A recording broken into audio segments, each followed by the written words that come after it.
Hey guys, welcome back to Frequently Asked Questions. And in today's video, I'm going to be showing you how to parlay on a DraftKings. So come here, for example, click on this game right here, click on over, for example, and then you'll see this as a progressive parlay. Under this progressive parlay tab, you can come here and click on things like pass yards, and you can choose, for example, either over or under. I'm going to choose over. And then, guys, you want to come over here under progressive parlay. It's asking you to do one more pick. You can pick over for instant kick, stick right here. And then this is a 3-pick progressive parlay, basically. And you can go to your bet slip right here and then click on this, and then enter right here. This is the amount you can enter right here.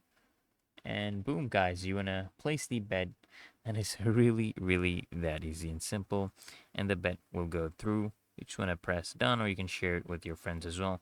So it's really easy and simple. You need to make a minimum of 3 selections to place a progressive parlay, or a maximum of 12 selections. Okay, so I hope this video helps you out, guys, and if it does, consider smashing that like button as well as subscribing to Frequently Asked Questions, and I'll see you guys in the next one.